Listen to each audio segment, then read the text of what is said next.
Hello friend आशा करते हैं मेरे वीडियोस आपको काफ़ी हेल्प कर रहे होंगे, आपके मोटिवेशन लेवल में बढ़ोतरी कर रहे होंगे।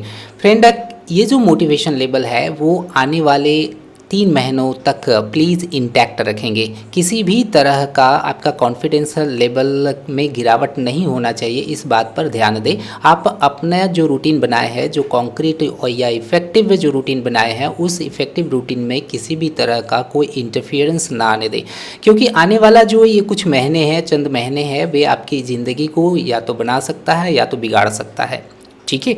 दूसरी बात आपको याद रखना है कि फ्रेंड, ये जो एग्ज़ाम है, इस एग्ज़ाम में आपका जो पेपर 1 में जो स्कोर आया है, वह स्कोर काफ़ी इस बात को तय करता है कि आपका पेपर 2 में कितना लेबर होना चाहिए, कितना आप परिश्रम करेंगे। यदि आप यूआर कैटेगरी से बिलोंग करते हैं, मान लीजिए काफ़ी मार्जिन में है, काफ़ी हाशिए पर आपने मार्क्स को लाया, बस कट ऑफ भर आप मार्क्स लाए हुए हैं, तब फ्रेंड आपको इतना ही मार्क्स पेपर 2 के लिए भी लाने होंगे। कोशिश करिए कि 150 तक आपका आ जाए, 160 आ जाए, लेकिन फ्रेंड कम से कम 140 मार्क्स जरूर लाना पड़ेगा। कम से कम आपको दोनों ही पेपर मिला करके 270 से 280 मार्क्स जरूर लाए। फ्रेंड्स, यदि आप ओबीसी से बिलोंग करते हैं और आपका 130 के करीब आपका मार्क्स आ रहा है पेपर 1 में, तब आपका प्रेशर थोड़ा सा बढ़ रहा है। आपको भी इतना ही मार्क्स आपको पेपर 2 में लाने होंगे, 140 के करीब आपको मार्क्स लाने हैं। ठीक है, इस टारगेट को रखिएगा, तब आप अच्छा मार्क्स लाइएगा और फाइनली सिलेक्टेड होने के लिए आपके पास पर्याप्त कट ऑफ मार्क्स होगा। ओके। तीसरी बात आपको याद रखना है फ्रेंड कि ये जो एग्ज़ाम है वह पीजी लेवल का एग्ज़ाम है, इसीलिए आपको ये जो पीजी लेवल का एग्ज़ाम की तुलना ग्रेजुएट लेवल के एग्ज़ाम के साथ नहीं करना चाहिए। आपका एटीट्यूड भी जो होनी चाहिए वो पीजी की तैयारी करने वाले कैंडिडेट के जैसा होना चाहिए। अब फ्रेंड, हम लोग एक ऐसे अनुच्छेद का अनुवाद करने के लिए जा रहे हैं जो कि चार्ल्स डिकेंस, जो कि एक महान लिटरेरी फिगर थे इंग्लैंड के, उनके ग्रेट एक्सपेक्टेशंस के नाम से उन्होंने नॉवेल लिखा था। उस नॉवेल के फर्स्ट चैप्टर का फर्स्ट पैराग्राफ का यह एक्सट्रैक्ट है। ठीक है, इसको हमने इसलिए चुना क्योंकि इसमें बहुत कुछ जानने के लिए है, सीखने के लिए है। तो फ्रेंड, हम लोग स्टार्ट करते हैं इसका अनुवाद करना। ठीक है फ्रेंड, जैसा कि मैंने पहले वाले ट्रांसलेशन पर आधारित वीडियो में बताया था कि कैसे आपको अनुवाद करना है, आपको अनुवाद करने से पहले कौन कौन सी बातों पर फोकस करना है। तो फ्रेंड्स, सबसे पहला बात आपको याद रखना है कि सबसे पहले अनुच्छेद को आप पढ़ें, पूरा पढ़ें, आप विहंगम दृष्टि डाल लें। मैं नहीं कहता हूँ कि फर्स्ट इम्प्रेशन में आप बहुत बढ़िया से एक एक वर्ड को जानने समझने की आपको आवश्यकता है, नहीं।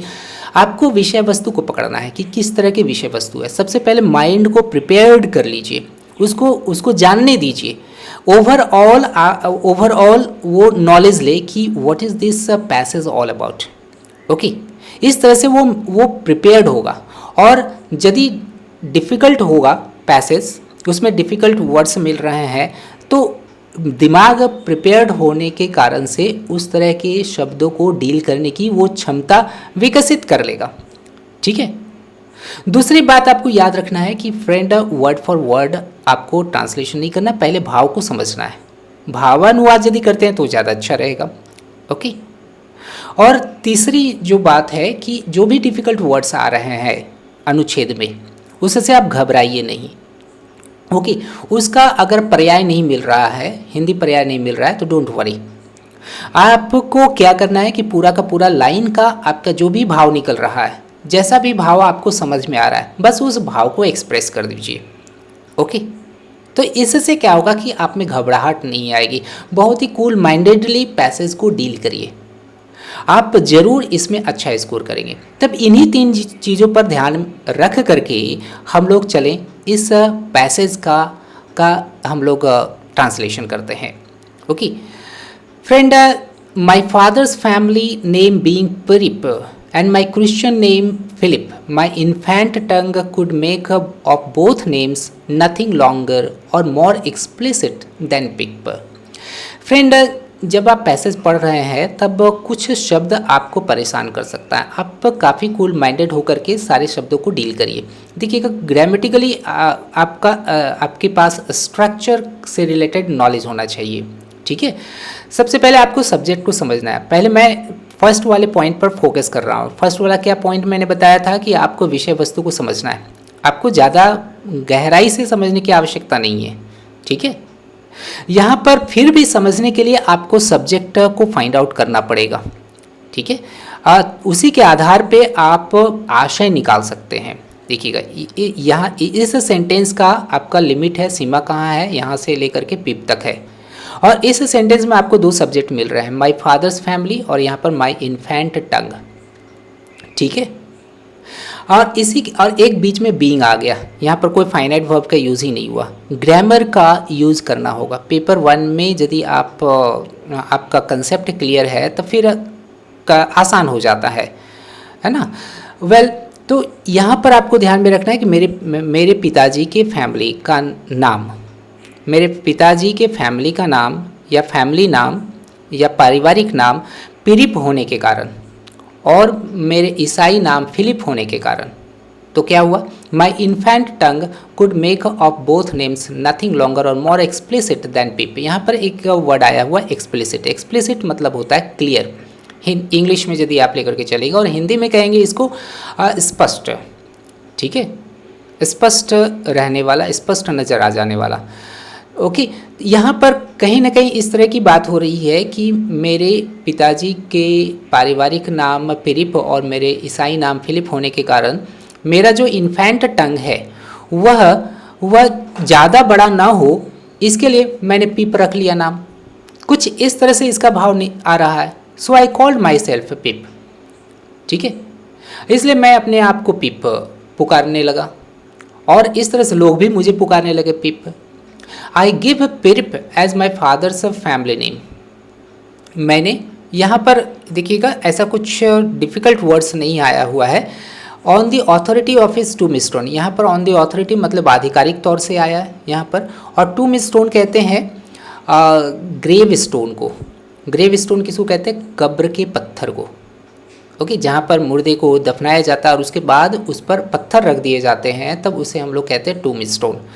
इसको टॉम्ब नहीं पढ़ देना है, टूम पढ़ना है, tombstone, okay, tombstone. And my sister Mrs Joe Gargery who married the blacksmith. Blacksmith का मतलब तो आप जानते हैं, काफ़ी सिंपल सा है, इसका मतलब होता है लोहार। इसके बाद as I never saw my father और माई मदर।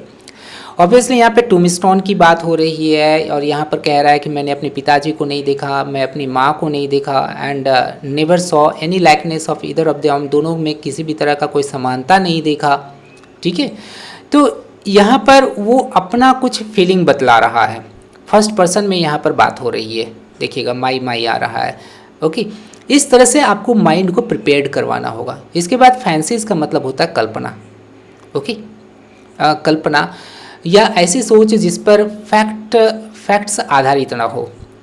इसके बाद अनरीजनेबली आया हुआ, अनरीजनेबली का मतलब हो जाता है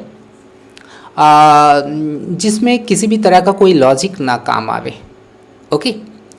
इसके बाद derived from the tombstones. Tombstone मतलब कब्र के पत्थर से निकले हुए, ठीक है, निकला हुआ कोई चीज़ हो सकता, वस्तु हो सकता, उसके थ्रू से उसने कल्पना किया। किस संबंध में कल्पना किया कि आखिर वे किस तरह के थे, ओके, किस तरह के थे, मतलब यहाँ पर वो बात कर रहा है अपने माँ बाप के बारे में, किस तरह के थे, इसके बारे में वो कल्पना कर रहा है। The shape of the letters on my father's, और यहाँ पर है कि मेरे पिताजी के अक्षरों के आकार ये सेंस आ रहा है यहाँ पर, आकार, यहाँ पर पिताजी के अक्षर के बारे में बात हो रही है, उसकी लिखावट के बारे में बात हो रही है। Give me an odd idea. Odd का यहाँ पर हम लोग मीनिंग क्या दे सकते हैं, ऑड का मतलब होता है विषम होता है, नहीं तो फिर कुछ अजीब होता है, नहीं तो थोड़ा हट करके होता है, ठीक है। That he was a square. Friend, square एक ऐसा व्यक्ति होता है ये जो ओल्ड फैशन्ड होता है, जो पुराने ख्यालात वाले होते हैं। यहाँ पर आप चौकोर नहीं दे सकते हैं, ठीक है, क्योंकि किसी व्यक्ति के लिए आया हुआ है। ही वॉज अ स्क्वायर, तो क्या आप यहाँ पर कह देंगे क्या कि वह व्यक्ति चौकोर था? नहीं, स्टाउट का मतलब होता है स्ट्रॉन्ग, मजबूत, बलशाली, मोटा, तगड़ा को हम लोग स्टाउट कहते हैं। तो यहाँ पर ही ऑब्वियसली बात कर रहा है अपने पिताजी के बारे में, है ना। दिमाग को काफ़ी एक्टिवली उससे काम लेना है। आप पिन पॉइंटेड होकर के सोचिए, बिना पैनिकी हुए। यह एक आर्ट है और आर्ट तभी डेवलप होती है यदि आप ज़्यादा से ज़्यादा आप इस तरह के अनुवाद करते हैं। ठीक है, माइंड को ट्रेन करना बहुत ज़रूरी है। इसलिए हर दिन आपको एक पैसेज इंग्लिश से हिंदी और एक हिंदी से इंग्लिश पर डे आपको लेना है, और एक आपको निबंध लेना है। ठीक है, या तो हिंदी में निबंध लिखिए या तो अंग्रेजी में निबंध लिखिए। लेकिन ये सब सारे आपकी प्रैक्टिस पर डिपेंड कर रहा है। यहाँ पर नो वीडियो लेक्चर, आपको मैं बस बतला रहा हूँ तरीका कि कैसे करके आप तरीका को फॉलो करिएगा। कोई ज़रूरी नहीं है कि यही वाला आपके पास आ जाए एग्ज़ाम में अनुवाद करने के लिए। इसलिए तरीका को सिर्फ पकड़िए और इसी के आधार पे आपको अनुवाद करते चले जाना है। इसके बाद डार्क मैन आ रहा है। डार्क मैन का मतलब होता है काला व्यक्ति। Okay, with curly black hair, curly मतलब घुंघरैले काले बाल। किसके थे? थोड़ा सा क्वेश्चन भी पूछते चले जाना है।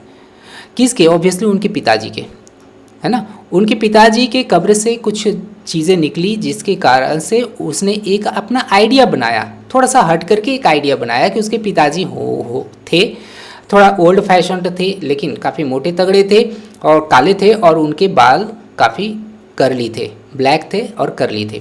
From the character and turn off the inscription, देखिएगा कैरेक्टर मतलब ऑब्वियसली क्या होता है? आचरण होता है। और टर्न ऑफ द इंस्क्रिप्शन, यहाँ पर आपको इंस्क्रिप्शन का मतलब आपको जानना है। इंस्क्रिप्शन मतलब होता है शिलालेख, जिसमें खोद करके कोई चीज़ लिखा जाए तो उससे हम लोग कहते हैं इंस्क्रिप्शन। ओके, लेकिन फ्रेंड एक टर्न ऑफ द इंस्क्रिप्शन एक ऐसा फ्रेज़ है जो हम लोग जिसे हम लोग इस तरह से भी कह सकते हैं टर्न ऑफ द फ्रेज़, जिसका मतलब होता है कि अनुमान लगाना। ठीक है, और इसके बाद फिर इस इंस्क्रिप्शन, ये जो इंस्क्रिप्शन है वो किस तरह के इंस्क्रिप्शन है? इस पर क्या लिखा हुआ है? Also Georgiana wife of the above. I drew a childish conclusion. Childish conclusion मतलब ऐसा कंक्लूजन जो जिसमें मैच्योरिटी नहीं है। ओके, मोटा मोटी आप कह सकते हैं, इसमें कोई रिफाइंड दिमाग नहीं लगा है कंक्लूजन को निकालने में, है ना। तो ऐसा आपको ऐसा भाव निकल रहा है that my mother was a freckled and sickly, कि मेरी जो माँ है वो फ्रेकल्ड। फ्रेकल्ड किसको कहते हैं? फ्रेकल्ड जब स्किन में झाइयाँ पड़ जाता है, झाइयाँ आपको समझ में आ रहा होगा, झाइयाँ किसको कहते हैं? जब किसी व्यक्ति के चेहरे पर मान लीजिए कि सन बर्न के कारण से कुछ ब्लैक स्पॉट आ जाता है, नाक पर जनरली आ जाता है, या चेहरे के अलग अलग जगहों पे ब्लैक स्पॉट कुछ आ जाता है, तब उसे ही हम लोग कहते हैं झाइयाँ। उसको यहाँ पर वो यह कहना चाहता है कि उसकी माँ देखने में अच्छी नहीं थी, है ना, और सिकली थी और बीमार हमेशा रहती थी। इस तरह से हम लोग इसका विषय वस्तु समझ लिए कि विषय वस्तु क्या है, कि फर्स्ट पर्सन में ये बात हो रहा है और ये आत्म कथा ऐसा कुछ इसमें बताया जा रहा है, अपने माँ बाप के बारे में वर्णन कर रहा है, अपनी सोच के बारे में यहाँ पर वर्णन कर रहा है। इसके बाद माइंड थोड़ा सा अलर्ट हुआ, थोड़ा ट्रेंड हुआ, थोड़ा वो प्रिपेयर्ड हुआ कि अच्छा इस तरह का पैसेज है। अब दूसरे चरण में आपको करना क्या है? दूसरे चरण में आपको वर्ड्स को ले करके इसी तरह से समझना है। ठीक है, अब तीसरा में हम लोगों को अब सेंटेंस के स्ट्रक्चर को ध्यान में रख करके उसका अनुवाद करते चले जाना है। अब फ्रेंड हम लोग एक एक सेंटेंस का अनुवाद करना शुरू कर देते हैं। फ्रेंड यहाँ पर आपको ध्यान रखना है कि सेंटेंस का स्ट्रक्चर कैसा है, किस तरह का ग्रामेटिकल स्ट्रक्चर है। ये तभी आप पकड़ पाएंगे यदि आपका ग्रामर अच्छा है, यदि आपका थ्योरी पार्ट अच्छा है, यदि आपका कंसेप्ट क्लियर है, नहीं तो बहुत मुश्किल होगा। ठीक है, फिर भी आपको हिम्मत नहीं हारना है। आपको भावानुवाद यदि करना आ गया है और तब कोई दिक्कत नहीं है।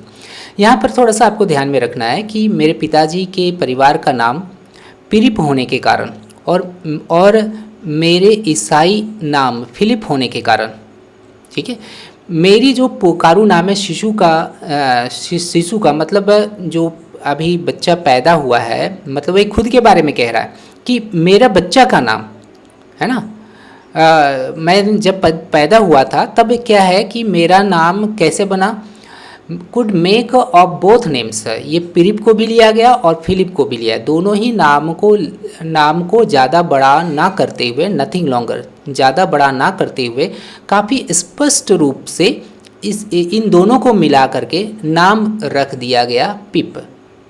ठीक है, पिप रख दिया गया।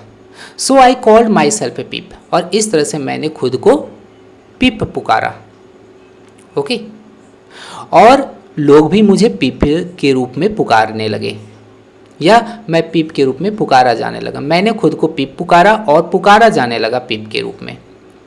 इस तरह से आई गिव पिप, देखिएगा इतना सारा आपका पास्ट टेंस में, फिर यहाँ पर आपका प्रेजेंट टेंस में आ रहा है। I give Pip as my father's family name, मैं पिरिप नाम देता हूँ अपने पिताजी के फैमिली, अपने पिताजी के परिवार के नाम पर मैं अपना नाम पिरिप देता हूँ। On the authority of his tombstone and my sister, यहाँ पर हिज किसके लिए आया हुआ, ऑब्वियसली अपने पिताजी के कब्र के बारे में, यहाँ पर दिवंगत पिताजी के बारे में ये बात कर रहा है।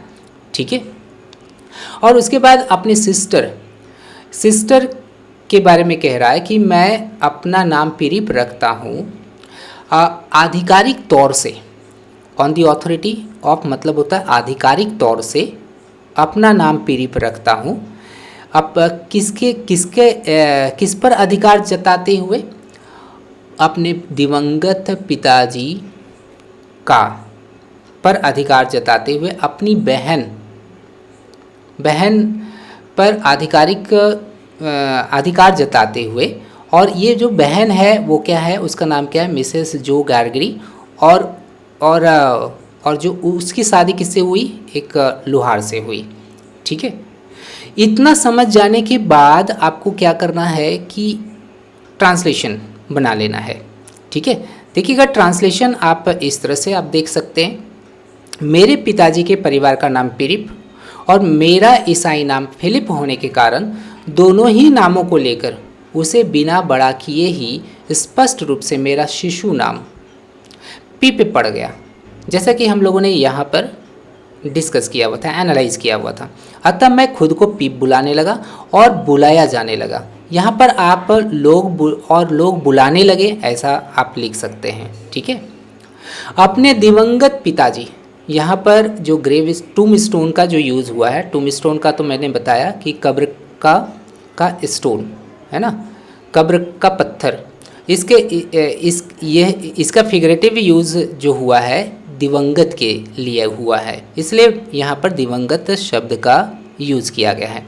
अपने दिवंगत पिताजी और अपनी बहन श्रीमती जो गार्गरी, जिसका विवाह लोहार से हुआ था, पर आधिकारिक रूप से मैं अपने पिताजी के परिवार का नाम पिरिप देता हूँ। ठीक है, तो यहाँ पर इस छोटे से पैराग्राफ का, इस छोटे से पार्ट का हम लोगों ने इस तरह से ट्रांसलेशन किया। और ट्रांसलेशन करने के क्रम में फ्रेंड आपको ध्यान में ये रखना है कि पहले आपको वर्ब को देखना है कि वर्ब कौन है, इसके बाद फिर आपको कौन से प्रश्न करके सब्जेक्ट निकाल लेना है, फिर दोनों को लेकर के आपको क्या या किसको से प्रश्न करेंगे तब ऑब्जेक्ट निकल करके आ जाएगा। ठीक है, जैसे कि मैं देता हूँ पिरिप, यहाँ पर क्या है, सब्जेक्ट यहाँ हुआ, गिव हुआ, देता हूँ, कौन देता है, यहाँ पर मैं देता हूँ, क्या देता हूँ, पिरिप देता हूँ, किस तरह से, तो फिर इस तरह से आपको थोड़ा तोड़ करके भी मीनिंग को निकालना है। ठीक है, जो आपके प्रैक्टिस से ही होगा, ऐसे नहीं होगा। ओके, अब फ्रेंड हम लोग नेक्स्ट पर फोकस करते हैं। नेक्स्ट जो पार्ट है इसका उसको हम लोग ट्रांसलेट करने का कोशिश करते हैं। As I never saw my father और माई मदर, चूँकि एज का मतलब यहाँ पर चूँकि हो गया, चूँकि मैंने कभी भी अपने पिताजी को नहीं देखा और ना ही अपनी माँ को देखा, यही मीनिंग निकल रहा है ना। And never saw any likeness, फिर यहाँ पर नेवर का यूज़ हो रहा है, और ना ही मैंने ईदर ऑफ देम, ना ही मैंने उन दोनों में किसी भी तरह का एक रूपता देखा या समानता देखा।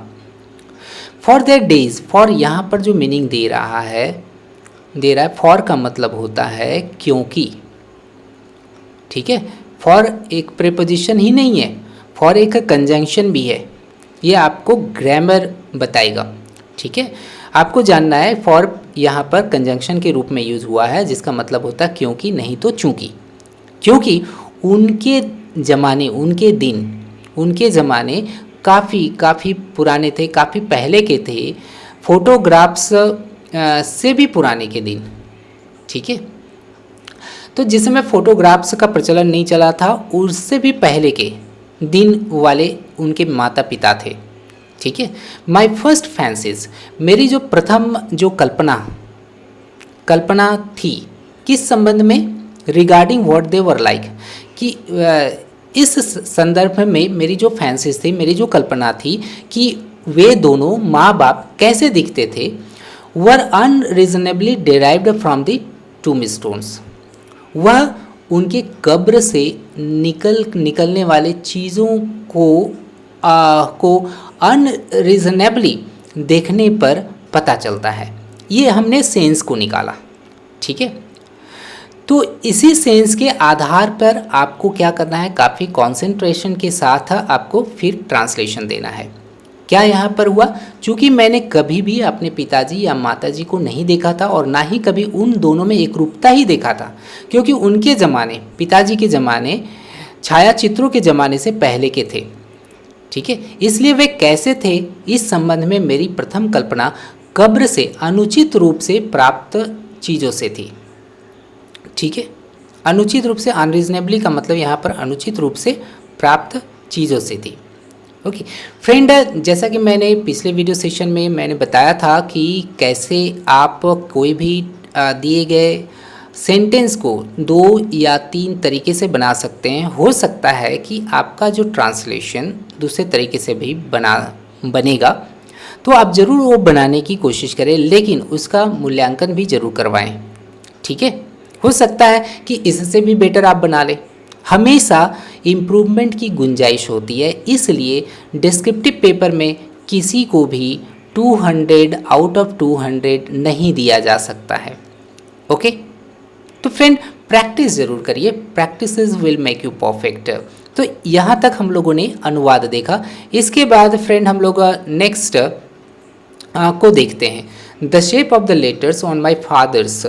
यहाँ पर सब्जेक्ट कौन है, the shape of the letters of my father's, मेरे पिताजी के अक्षरों का आकार, ये सब्जेक्ट हो गया। यहाँ गेव मी, दिया, किसको, मुझको दिया, एक ऑड आइडिया, एक ऑड आइडिया मतलब थोड़ा विचित्र आइडिया, विचित्र विचार, या हट करके यह विचार दिया। क्या दिया उस तरह का idea, that he was a square, कि वो एक ओल्ड फैशन व्यक्ति थे, पुराने सोच वाले व्यक्ति थे, काफ़ी मोटे थे, काले थे, और उनका बाल मुड़ा हुआ था, घूम रहे काले बाल थे।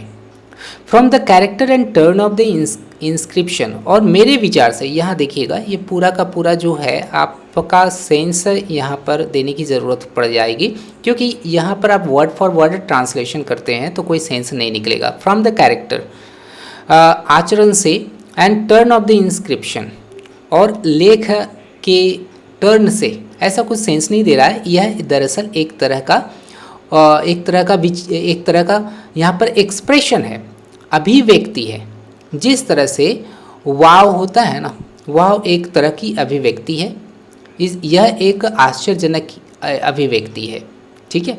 उसी तरह से यह एक अभिव्यक्ति है जिसका मतलब होता है कि मैंने अनुमान लगाया, ठीक है, मैं मानता हूँ, कुछ इस तरह का यहाँ पर सेंस देना चाहिए, और इसी तरह से आपको इसको डील करना है।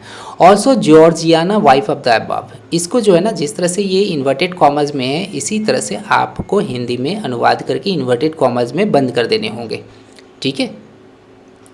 आई ड्रू, यहाँ पर सिंपल सा यहाँ पर दे रहा है सेंस क्या, जॉर्जिया की पत्नी, ऊपर वर्णित जॉर्जियाना की पत्नी भी, ऐसा इसका ट्रांसलेशन करके इन्वर्टेड कॉमर्स में इसको बंद कर देना है, ठीक है। I drew a childish conclusion, ठीक है। चाइल्डिश कंक्लूजन, चाइल्डिश किसको कहते हैं? जिसमें मैच्योरिटी नहीं होती, ऐसा कंक्लूजन जिसमें कोई मैच्योरिटी नहीं रहती है, बस मोटा मोटी मैंने कंक्लूजन निकाला, मोटा मोटी कंक्लूजन निकाला।